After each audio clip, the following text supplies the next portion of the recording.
Good morning, sir. Very good morning. सभी से कहिए क्लास जल्दी ज्वाइन करें। यस सर, बोल रहा हूँ।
एक स्टूडेंट है भोलू सिंह के नाम से, सर इन कर लीजिए।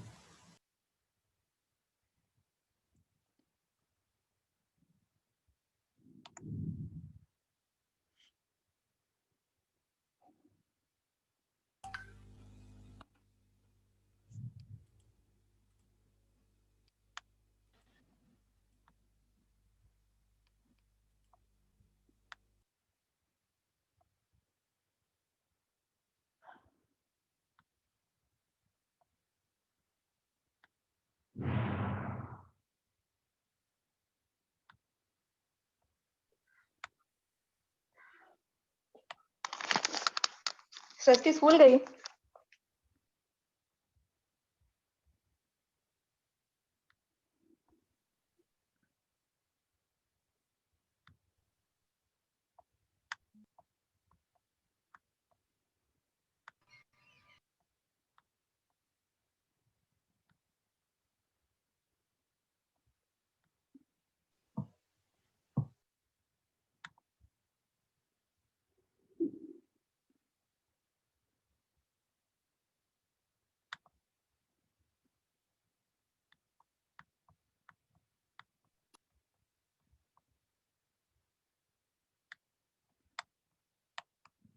स्टूडेंट्स अभी से कहिए क्लास ज्वाइन करें as soon as possible.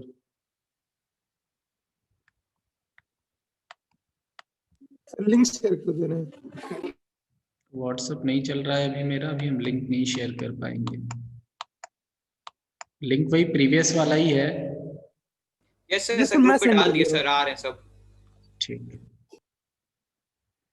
Sir quiz चल रही है ना, सर अब बस आ रहे हैं सब लोग। अच्छा क्विज हो रही है, ठीक ठीक।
Good morning, sir. Very good morning. Good morning sir. सब लोग आगे हैं तो फिर स्टार्ट करते हैं। Yes, sir. लिंक शेयर कर दी थी सर हम लोग के 13 वाले ग्रुप पे और 14 वाले स्टूडेंट से भी शेयर कर दी थी कौन सा लिंक? सर। Class link. बच्चा मेरा व्हाट्सएप अभी नहीं चल रहा है। यस सर, वो हम लोगों ने गूगल क्लासरूम पे देखा था तो वही हम लोग की जो एक ग्रुप है 13 वालों स्टूडेंट्स का सर, उस पे भेज दी थी तो ऑलमोस्ट सारे स्टूडेंट आ गए 13 के।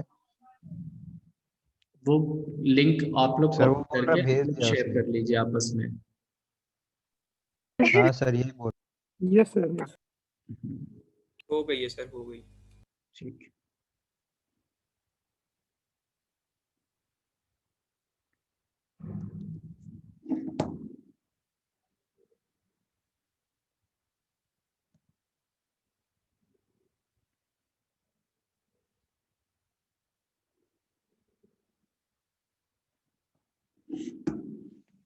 ठीक, तो ऑपरेशन की बात करते हैं कि ट्रांजिस्टर जो होता है हमारे, उसमें इस ट्रांजिस्टर में किस तरह से करंट का फ्लो होता है और कैसे ट्रांजिस्टर ऑपरेट करता है। तो इसके लिए हमने जैसे देखिए आप लोगों को एक एनपीएन ट्रांजिस्टर का एग्जांपल लिया है और इसमें हम लोग देखेंगे कि किस तरह से करंट कंडक्शन हो रही है। तो सबसे पहले तो हमें ये बताइए आप लोग कि ये ट्रांजिस्टर में हमने जैसे बैटरीज कनेक्ट कर दी है तो ये किस मोड में ऑपरेट कर रहा होगा। मोड ऑफ ऑपरेशन सबसे पहले बताइए तो हमें ये भी पता चले कि प्रीवियस लेक्चर का आप लोगों ने ठीक से पढ़ा है या नहीं पढ़ा है।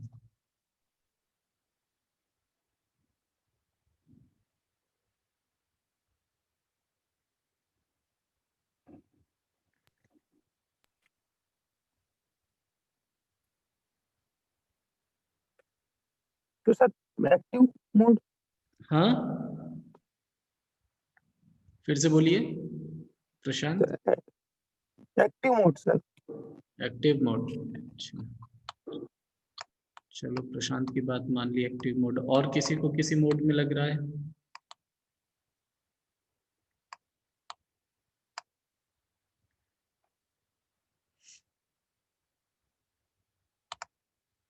बताइए, किसी और का कोई जवाब है।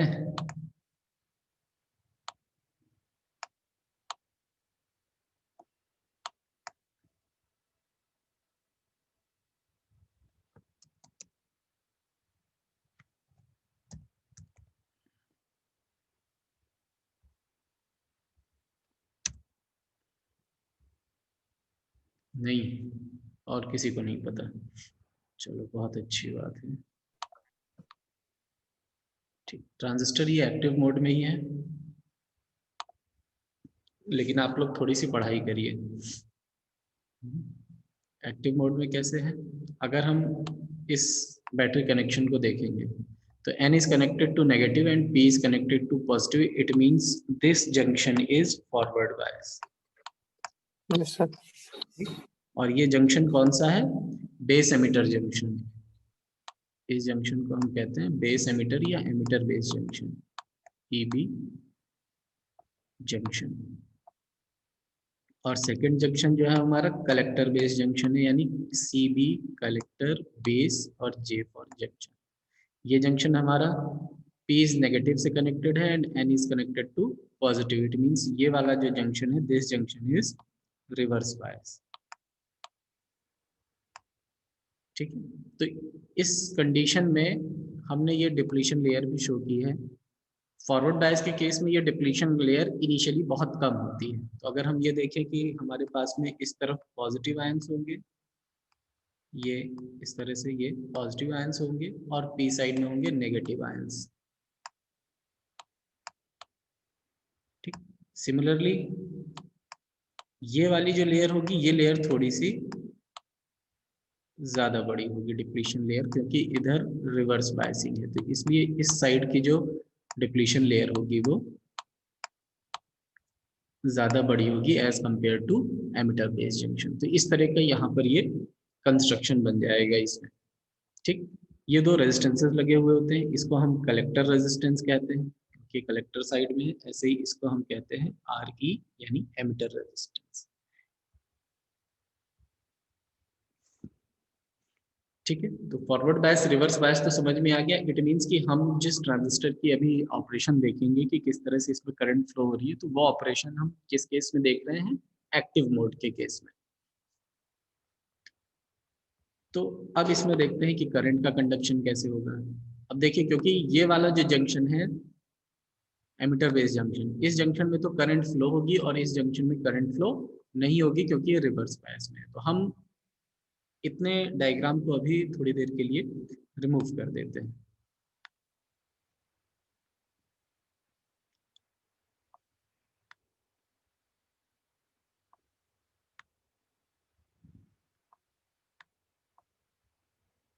इस सर्किट को भी रिमूव कर दिया हमने।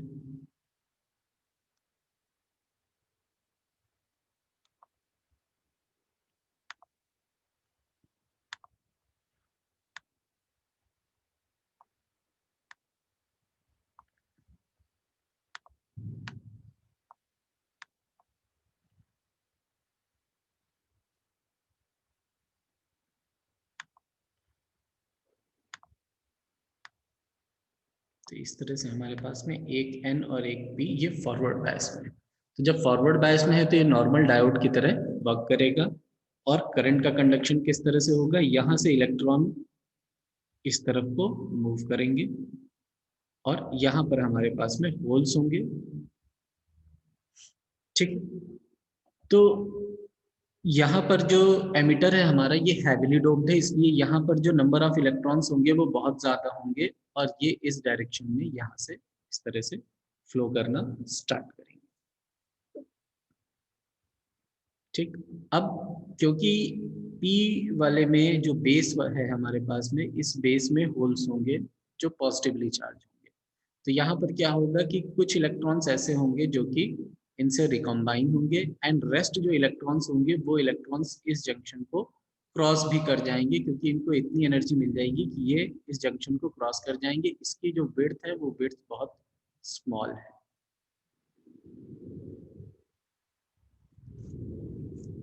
ठीक है, तो यहाँ पर इस तरह से ये फॉरवर्ड बायस की वजह से करंट फ्लो होने लगेगी और ये जो करंट फ्लो होगी इस करंट को हम कहते हैं एमिटर करंट, जो इस इलेक्ट्रॉन्स की वजह से फ्लो हो रही है।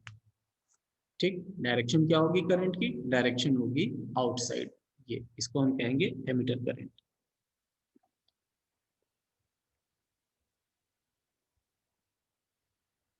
और कुछ इलेक्ट्रॉन्स इनमें से ऐसे होंगे जो इस डायरेक्शन में भी जाएंगे, क्योंकि पाथ इस तरफ भी है, तो मेजॉरिटी ऑफ इलेक्ट्रॉन्स जो है वो आपके फ्लो होंगे इस तरह से, और कुछ इलेक्ट्रॉन्स इस तरफ भी आ जाएंगे। ये इलेक्ट्रॉन्स इस तरफ कैसे आएंगे, ये होल्स के अट्रैक्शन की वजह से इस तरफ आने लगेंगे और इस वजह से एक जो हम बेस करंट की बात कहते हैं यहाँ पर बेस करंट भी होती है।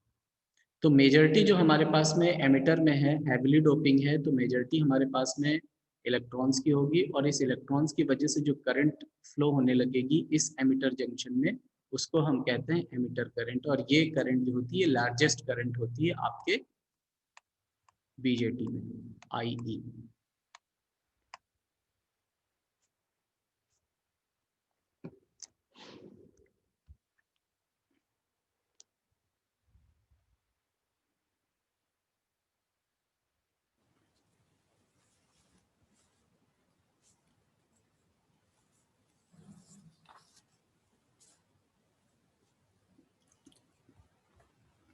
ठीक है, इस फिगर को हम रिमूव कर रहे हैं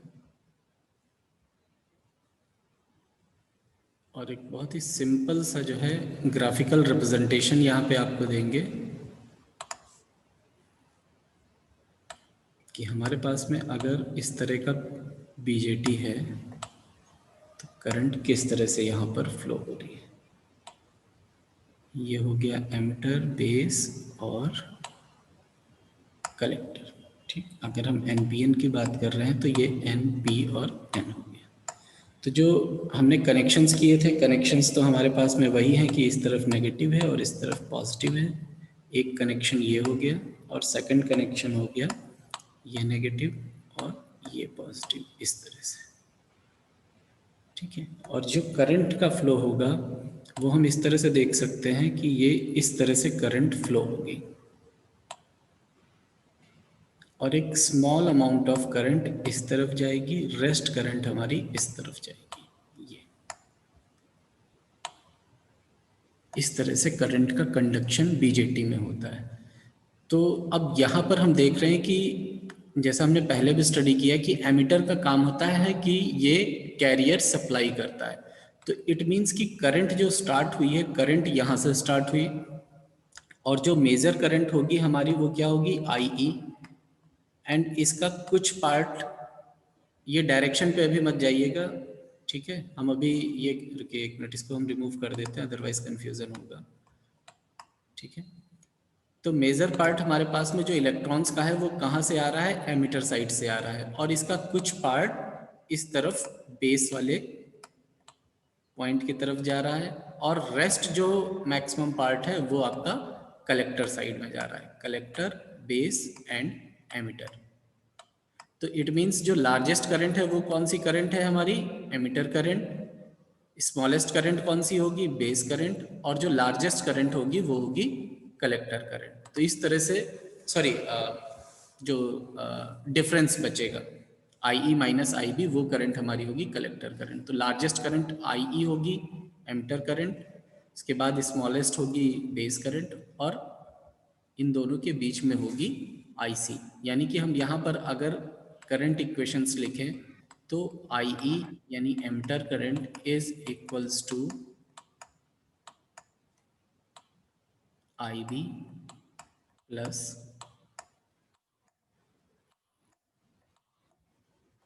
IC। ये यहाँ पर करंट्स होती हैं इसमें।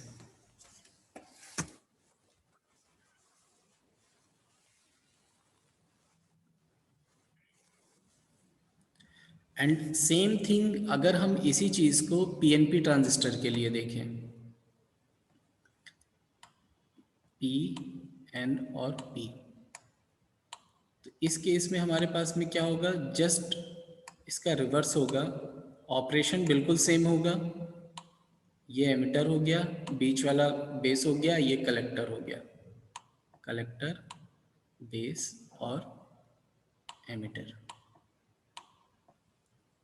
अब इस केस में क्या होगा? क्योंकि जो P साइड है यहाँ पर हमारे पास में होल्स होते हैं, मेजॉरिटी कैरियर, तो यहाँ पर जो मूवमेंट होगा वो होल्स का मूवमेंट होगा, करंट जो होगी वो होल्स की वजह से होगी, और बिल्कुल सेम इसी तरह से करंट होगी। मैक्सिमम करंट आपकी एमिटर करंट ही होगी due to the movement of majority carriers holes. एक स्मॉल पोर्शन उसका आपके बेस की तरफ जाएगा, रेस्ट जो मैक्सिमम पोर्शन होगा वो कलेक्टर की तरफ जाएगा।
तो अब अगर हम करंट की डायरेक्शंस देखेंगे NPN ट्रांजिस्टर में, तो करंट की जो डायरेक्शंस होंगी वो जस्ट जैसे जो इलेक्ट्रॉन्स का फ्लो देख रहे थे उसके अपोजिट होंगी। तो IE करंट इस डायरेक्शन में होगी, आउटवर्ड ट्रांजिस्टर, एंड क्योंकि IE is the sum of IC and IB, तो IC आपकी इनवर्ड होगी एंड IB भी इनवर्ड करंट होगी। तो इस तरह से IE equals to IC plus IB, ये यहाँ पर करंट की इक्वेशन बनती है हमारे ट्रांजिस्टर में। और इसी चीज़ को हम जैसे सिंबल में डिनोट कर रहे थे, जो हम लोगों ने सिंबल स्टडी किया था।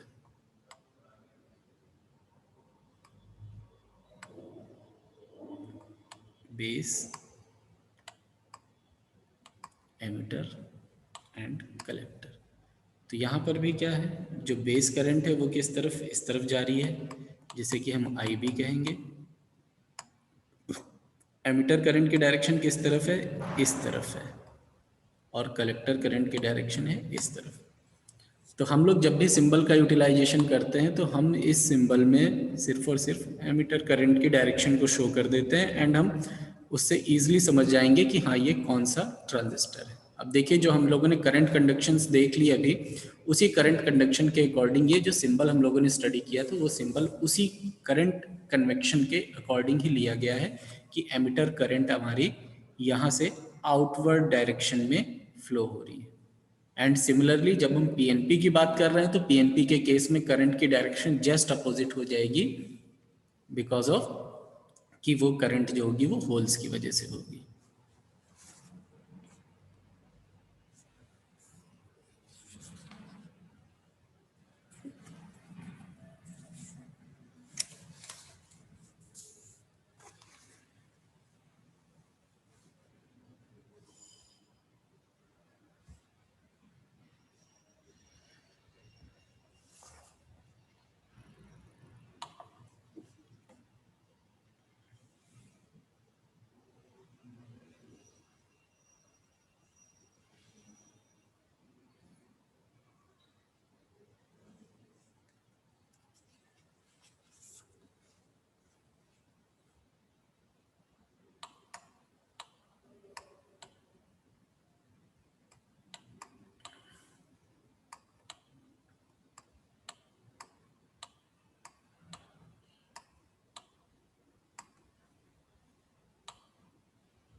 अब बात करेंगे ट्रांजिस्टर कॉन्फ़िगरेशन की। जिस तरह से हम डिफरेंट मोड्स में ट्रांजिस्टर को यूज़ करते हैं, उसी तरह से ट्रांजिस्टर को कनेक्ट करने के भी कई तरीके हैं कि हम किस तरह से ट्रांजिस्टर में इनपुट एंड आउटपुट्स को अप्लाई करेंगे, मतलब इनपुट्स अप्लाई करेंगे और आउटपुट को मेज़र करेंगे। तो उसके बेसिस पर ट्रांजिस्टर की कुछ कॉन्फ़िगरेशंस है, टोटल 3 कॉन्फ़िगरेशंस है, जिसमें सबसे पहली कॉन्फ़िगरेशन है हमारे पास में कॉमन एमिटर कॉन्फ़िगरेशन। सेकंड हमारे पास में है common base configuration, and third configuration है कॉमन कलेक्टर कॉन्फ़िगरेशन। तो ये 3 कॉन्फ़िगरेशंस बेसिकली होती हैं ट्रांजिस्टर में। 3 तरीके से ट्रांजिस्टर को इंटरकनेक्ट करते एक्सक्यूज मी सर। हैं। हाँ प्रयाग बताइए। सर ये पेन का सर थोड़ा कलर चेंज कर सकते हैं सर, रेड या फिर कोई सा डार्क कलर यूज कर ले। वो ग्रीन लाइट है और वो सर व्हाइट बोर्ड है, तो थोड़ा सा प्रॉब्लम आ रही है। Thank you sir. ओके, वो डिफ़ॉल्ट जो हाथ में आ जाता है वही चलने लग जाता है। तो ये 3 है हमारे पास में, common emitter, common base and common collector. 3 configurations हैं। तो अब 3 कॉन्फ़िगरेशंस में हम सबसे पहले देख लेते हैं कि कॉमन एमिटर कॉन्फ़िगरेशन का किस तरह से कनेक्शन होता है। तो जैसे कि इनके जो नेम्स हैं, कॉमन एमिटर का मतलब हो गया कि हम एमिटर को कॉमन रखेंगे, कॉमन बेस का मतलब हो गया बेस को कॉमन रखेंगे, और कॉमन कलेक्टर का मतलब हो गया कि हम कलेक्टर को कॉमन रखेंगे। तो अगर हम सबसे पहले कॉमन एमिटर की बात करते हैं, यानी सीई कॉन्फ़िगरेशन, शॉर्ट में सीई बोलते हैं। तो सीई कॉन्फ़िगरेशन में क्या है, हम सबसे पहले बीजेटी का सिंबल बना लेते हैं और सर्किट के थ्रू ये देख लेते हैं कि किस तरह से इसका कनेक्शन होगा। तो हम एनपीएन का कनेक्शन बना रहे हैं, एरो इस डायरेक्शन में लगा दिया। ठीक, ये हमारे पास में हो गया collector terminal, emitter terminal and base terminal. तो जब एमिटर कॉमन है तो इन दैट केस क्या होता है कि हम जो इनपुट अप्लाई करते हैं, ये इनपुट हम बेस और एमिटर के बीच में अप्लाई करेंगे इस तरह से।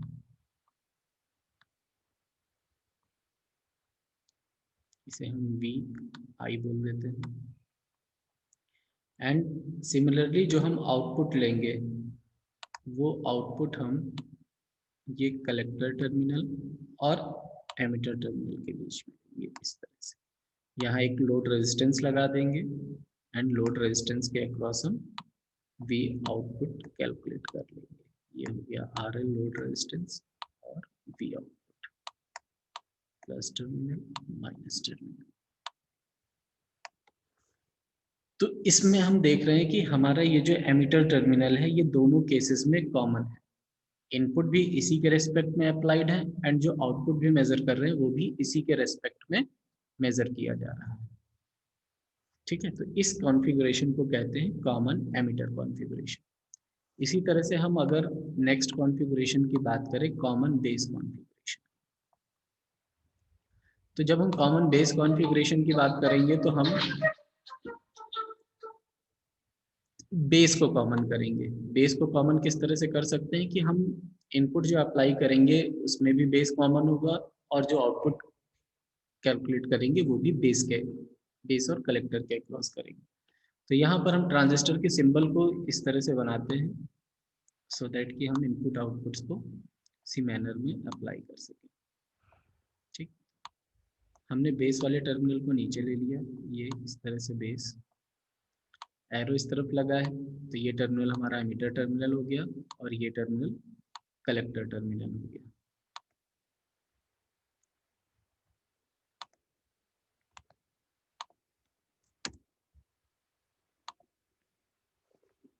अब उसी तरह से यहाँ पर हम इनपुट अप्लाई करेंगे तो एमिटर और बेस के अक्रॉस अप्लाई करेंगे इस तरह से। ये इनपुट अप्लाई हो गया और जब हम आउटपुट मेजर करेंगे तो आउटपुट हम इन दोनों टर्मिनल्स के अक्रॉस मेजर करेंगे। तो यहाँ पर हम लोड रेजिस्टेंस लगा करके मेजर कर सकते हैं RL और ये हो गया V आउट पर प्लस नीचे। तो ये इस तरह का जो कॉन्फ़िगरेशन हो गया वो हमारा कॉमन बेस कॉन्फ़िगरेशन हो गया। ऐसे ही जब हम कॉमन कलेक्टर कॉन्फ़िगरेशन की बात करते हैं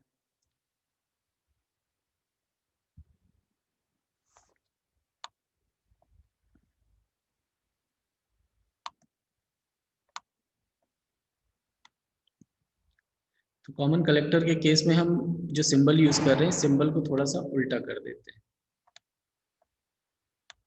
मतलब एरो की डायरेक्शन हमने ये लगाई, अब ये लग गई एरो बाहर की तरफ ही है, ऊपर हमने एमिटर टर्मिनल को कर दिया और नीचे कर दिया कलेक्टर टर्मिनल और ये हो गया बेस। ठीक, कोई दिक्कत तो है नहीं, सिंबल है, सिंबल को आप किसी भी तरफ घुमा करके कैसे भी यूज कर सकते हैं, बस उसके एरोज एंड टर्मिनल्स उसके अकॉर्डिंग होने चाहिए। अब हमारा जो इनपुट अप्लाई होगा वो बेस और कलेक्टर के बीच अप्लाई होगा एंड जो आउटपुट लेंगे वो कलेक्टर और एमिटर के बीच में। तो ये VIN हो गया, V इनपुट, और जो आउटपुट कैलकुलेट करेंगे वो एमिटर और इस कलेक्टर टर्मिनल के क्रॉस मेजर करेंगे।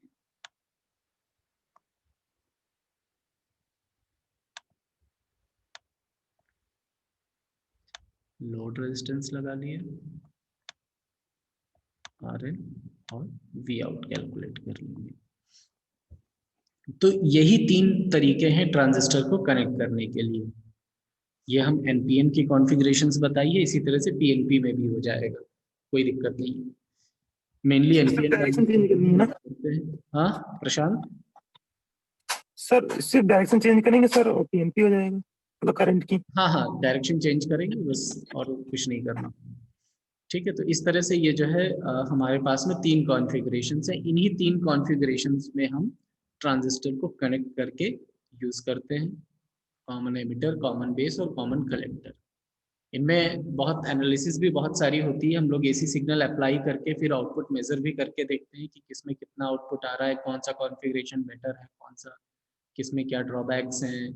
तो वो सारी चीज़ें भी होती हैं, लेकिन अब आप लोगों के सिलेबस से हट गई हैं चीज़ें, तो हम लोग डिटेल्स में नहीं जाएंगे कि हम इनमें बहुत ज़्यादा करंट और वोल्टेजेस को कैलकुलेट करेंगे।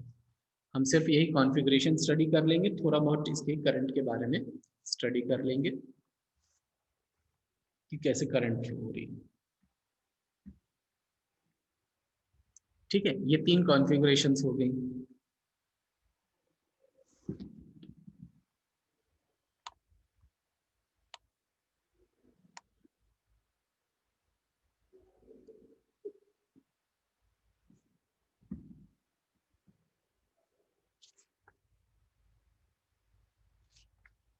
अब हम बात करेंगे करंट गेन की। करंट गेन, क्योंकि यहाँ पर भी हम एम्पलीफायर की तरह यूज कर रहे हैं इसको, तो इट मीन्स यहाँ पर भी कोई गेन जैसा पैरामीटर जरूर है। और एम्पलीफिकेशन हो रहा है, गेन है, और जो बीजेटी है ये बेसिकली करंट से ही कंट्रोल्ड है, इसीलिए इसको करंट कंट्रोल डिवाइस भी कहते हैं। तो यहाँ पर हम करंट गेन कैलकुलेट करते हैं, मतलब इनपुट करंट कितनी हमने अप्लाई की और उसके अकॉर्डिंग हमें कितनी आउटपुट करंट मिली, तो हम रेशियो कैलकुलेट कर लेंगे output current upon input current का, और वो हमारा कहलाता है गेन। अब गेन यहाँ पर जो करंट गेन होता है उसको अगर हम हर एक कॉन्फ़िगरेशन के लिए अलग अलग है, तो सबसे पहले जैसे कि अगर हम बात करें कॉमन बेस कॉन्फ़िगरेशन की, तो अगर हम कॉमन बेस कॉन्फ़िगरेशन की बात कर रहे हैं, करंट गेन को हम अल्फा से रिप्रेजेंट करते हैं,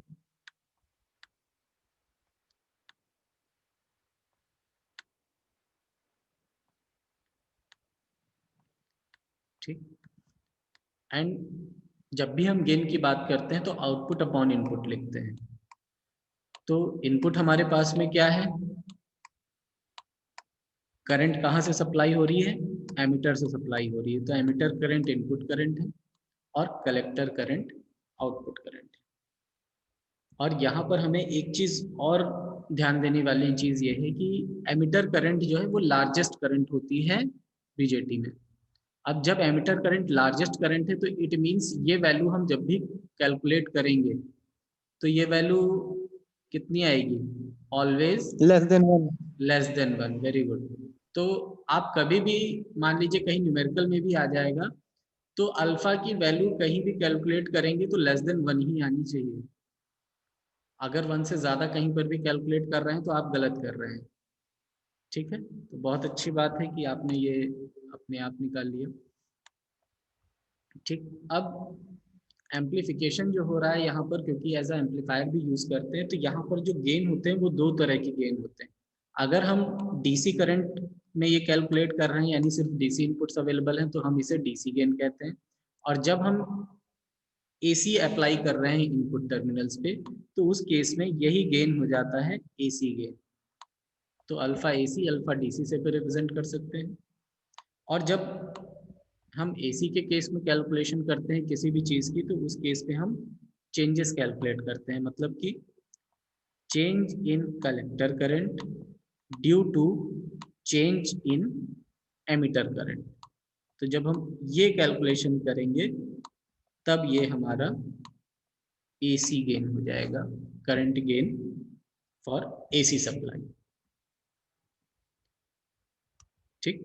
तो ये दो तरीके हैं गेन को कैलकुलेट करने के लिए, जैसे कि हम सिर्फ कॉमन बेस की बात कर रहे हैं, ठीक है। तो डीसी गेन भी होगा हर एक केस में जितने भी केसेस हैं, और उसी तरह से एसी गेन भी होगा सभी केसेस में, डिपेंडिंग अपॉन कि हम डीसी अप्लाई कर रहे हैं या एसी अप्लाई कर रहे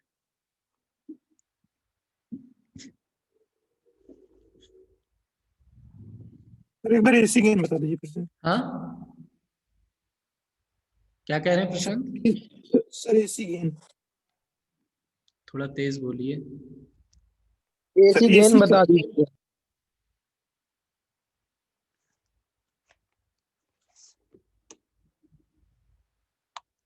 एक एक लोग बोला करिए तो कुछ समझ में आए, एक साथ बोल देते हैं हम लोग। सर वो एसी गेन कह रहे हैं बताने के लिए। एसी गेन बता दें, बता तो दिया, और क्या बताना है? वो सर वो कह रहे थे कि उनको सर मतलब दोबारा। समझ नहीं आया सर, दोबारा बता दीजिए सर। जब भी हम डीसी वैल्यूज कैलकुलेट करते हैं तो डीसी वैल्यू के केस में क्या होगा, मान लीजिए हम डीसी वोल्टेज अप्लाई कर रहे हैं 5 वोल्ट, तो करंट इसके अकॉर्डिंग कांस्टेंट होगी, तो हम कांस्टेंट वैल्यूज का रेशियो लेते हैं। जब हम एसी अप्लाई कर रहे हैं तो इट मीन्स हम अल्टरनेटिंग वैल्यू अप्लाई कर रहे हैं, तो हम always change in collector current with respect to change in emitter current देखेंगे कि हमने कितना एमिटर करंट में चेंज किया और उसके रिस्पेक्ट में कितना कलेक्टर करंट में चेंज हुआ, तो हम उस केस में एसी गेन की बात